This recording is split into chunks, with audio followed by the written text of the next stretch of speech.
for this year's Women's History Month is tribute to the pandemic, also the frontline workers, and to recognize different cultures of women that what they have gone through.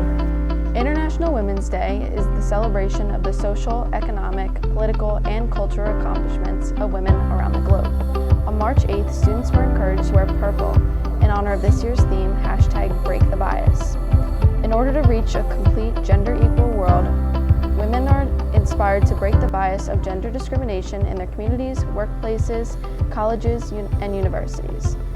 As individuals, we are responsible for our own thoughts, but together we can break the bias of gender inequality and the never-ending push for women's suffrage. March is Women's History Month, so the Live It Be It Club is going to celebrate women's history. We are commemorating and studying certain women in history and milestones that women have created. We also are doing a service project to celebrate women's history. We're doing empowerment bags, and an empowerment bag is a bag that a woman and possibly child or children would receive when they're going to a domestic shelter.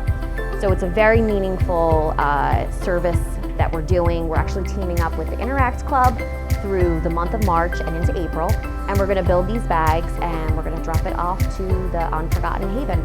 So that's our way that we're going to celebrate Women's History Month. The 19th Amendment was a life-changing event, and without it, America's voting system would be totally different. The 19th Amendment was ratified on August 18th, 1920, and is known to give everybody, no matter what gender, a right to vote. What's interesting is that America's population for women is more than half the population of men, so without this amendment, more than half the votes would disappear. Malala is a Pakistani activist for female education and a Nobel Peace Prize winner. She is also the world's youngest Nobel winner and the second Pakistani to receive one. Her story started in 2012 when she began speaking out publicly on behalf of girls and their right to learn.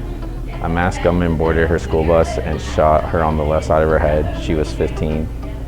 For years after that, she continued to advocate for girls and their rights to qualify education, starting the Malala Fund to support those in need. Ruth Bader Ginsburg spent a lifetime flourishing in the face of adversity before being appointed to be a Supreme Court Justice, where she successfully taught against gender discrimination and unified the liberal bloc of the court. Her achievements included, but were not limited to, becoming the first female professor at Columbia to earn tenure, directing the influential women's rights project of the American Civil Liberties Union, and leading the fight against gender discrimination and successfully arguing 6 landmark cases before the U.S. Supreme Court. Amelia Earhart was one of the world's most celebrated aviators and was the first woman to fly solo across the Atlantic Ocean in 1932. She advanced women's rights by advocating for the Equal Rights Amendment, which guarantees legal gender equality for women and men.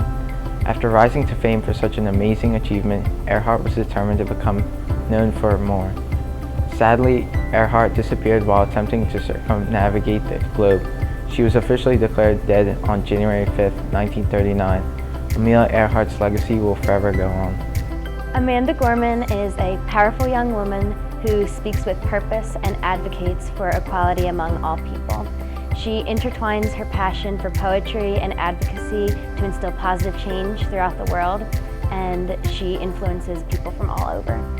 Amanda Gorman recited her poem, "The Hill We Climb," at the most recent inauguration, and through this platform she was able to unite our nation, and this was during a time of social unrest and a pivotal time of feeling disconnected due to COVID-19.